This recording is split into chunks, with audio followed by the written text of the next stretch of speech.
Praise the Lord. सबको जय यीशु जय मसीह के। क्या आपने कभी सोचा है कि शैतान क्या क्या बातें सबसे ज्यादा नफरत करता है और कैसे हम उन्हें जानकर अपनी जिंदगी में उसकी चालों को पहचान सकते हैं? आज की इस वीडियो में हम बाइबल के रोशनी में उन 5 मुख्य बातों को देखेंगे जिनसे शैतान अत्यंत घृणा करते हैं, और साथ ही हम सीखेंगे कि हम किस तरह उन्हें अपने जीवन में विरोध कर सकते हैं। यदि आप ईश्वरीय सत्य को, आत्मा युद्ध को और बाइबल वचन से जीवन को सशक्त बनाना चाहते हैं तो इस वीडियो को अंत तक अवश्य बना रहिए। संत यूहन्ना की पत्र अध्याय 8 प्रसंग 44 में वचन कहते हैं, तुम अपने पिता शैतान के संतान हो और अपने पिता की इच्छा पूरी करना चाहते हो। वह तो प्रारंभ से ही हत्यारा था, उसने कभी सत्य को साथ नहीं दिया क्योंकि उसमें कोई सत्य नहीं है। जब वह झूठ बोलता है तो अपने ही स्वभाव के अनुसार बोलता है क्योंकि वह झूठा है और झूठ का पिता है।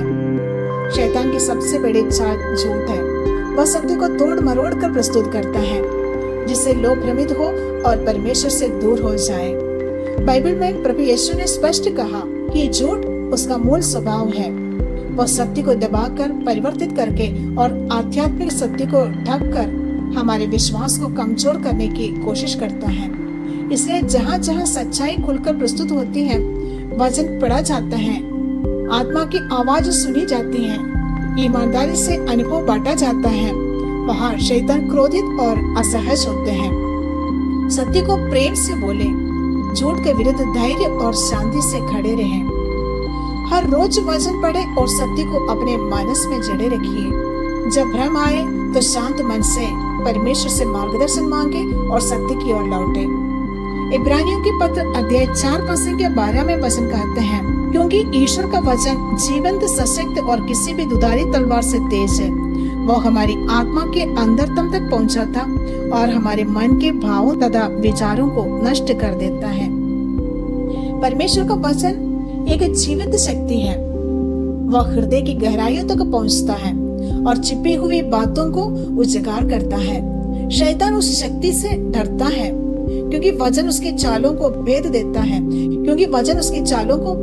है। जहाँ वचन का प्रकाश पड़ता है वहाँ अंधकार भागता है। इसलिए शैतान वचन को कमजोर दिखने, उसकी महिमा घटाने या उसकी अवहेलना करने का प्रयत्न करता है। पर जब हम वचन को पढ़ते, वचन को सुनते और वचन को बोलते हैं तो वह हमारे लिए ढाल और तलवार बन जाता है। शैतान की योजनाएं नष्ट होती हैं। इसलिए प्रतिदिन वचन को पढ़ने के लिए समय निकालना है। वचन को पढ़े, वचन को याद करे और पवित्र वचन को जोर से बोले। वचन को केवल ज्ञान के रूप में न रखे, उसे अपनी जिंदगी में लागू करे। जब परीक्षा हमारे जीवन में, प्रलोभन हमारे जीवन में आए, वचन का प्रयोग करके उत्तर दे। जैसे प्रभु यीशु ने शैतान का सामना किया, प्रभु यीशु का एक ही शब्द से शैतान भाग गया। याकूब के पत्र अध्याय 4 प्रसंग 7 में वचन कहते हैं, आप लोग ईश्वर के अधीन रहे, शैतान का सामना करें और वह आपके पास से भाग जाएगा। शैतान न केवल कुछ चीजों से नफरत करते हैं, वह प्रतिरोध किए जाने पर भाग जाते हैं। यहाँ हम स्पष्ट रास्ता बताया गया है। पहले परमेश्वर के अधीन जाना, वो हमारे आश्रय और शक्ति है। फिर सक्रिय रूप से शैतान का प्रतिरोध करना। शैतान का लक्ष्य हमें आत्मनिर्भर, अभिमानी और परमेश्वर से अलग करना है। पर जब हम नम्रता से परमेश्वर के अधीन होते हैं और भरोसे के साथ शैतान का सामना करते हैं, तब उसकी शक्ति टूट जाती है। ये वचन हमें आश्वस्त करते हैं। हमारी भूमिका साहस और विश्वास की है और परमेश्वर की शक्ति साथ है। गलातियों के पत्र अध्याय 5 प्रसंग 22 और 23 में वचन कहते हैं, परंतु आत्मा का फल है प्रेम, आनंद, शांति, सहनशीलता, मिलनसारी, दयालुता, ईमानदारी, संयम और सौम्यता। इनके विरुद्ध कोई विधि नहीं है। ये वे गुण हैं जिन्हें परमात्मा या प्रभु ईश्वर अपने भीतर उत्पन्न करता है। शैतान इन गुणों से घृणा करता क्योंकि वे परमेश्वर के प्रकृति के प्रतिबिंब हैं। और जब ये गुण हमारे जीवन में फलते हैं तो शैतान की पकड़ ढीली हो जाती है। प्रेम उसे सबसे अधिक नापसंद है क्योंकि प्रेम से सब कुछ बांधने और बदलने की शक्ति है। प्रेम झूठ और विभाजन को तोड़ देता है। इसलिए शैतान किसी भी स्थान पर नैतिक और आध्यात्मिक फलों को दबाने की कोशिश करता है। दुर्भावना फैलाकर, मनोविकार उत्पन्न करके या लोगों को आपस में लड़ाकर नहीं करता। हर दिन एक विशेष फल पर ध्यान दे। आज मैं प्रेम करूंगा। हर दिन एक विशेष फल पर ध्यान दे। आज प्रेम, कल धैर्य और उसे व्यवहार में लाए। छोटी छोटी सेवा और दया के कार्य करे। ये आत्मा के फलों को बढ़ावा देता है। आत्मनिरीक्षण करे, कौन सा फल कमजोर है, उसी पर प्रार्थना और प्रयास करे। प्रेरित चरित्र अध्याय 2 पद संख्या 42 में वचन कहते हैं, नए विश्वासी दत्तचित होकर प्रेरितों की शिक्षा सुना करते थे।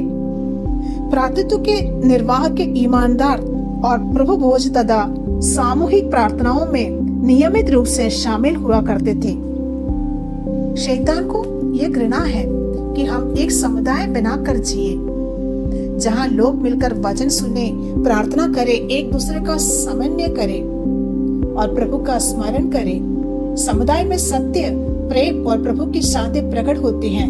यहाँ मुक्ति के प्रेरणा, परिचय और आध्यात्मिक वृद्धि होती है।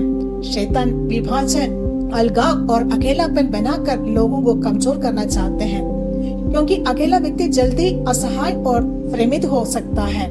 पर एक सच्चा आध्यात्मिक समुदाय शैतान की चालों को सबसे बड़ा विरोधी है। चर्च या प्रार्थना समूह में नियमित भाग ले। सामुदायिक वचन और प्रार्थना को प्राथमिकता दे। किसी को जोड़े, एक नए सदस्य को पक्का करे, उससे मिलकर प्रार्थना करे।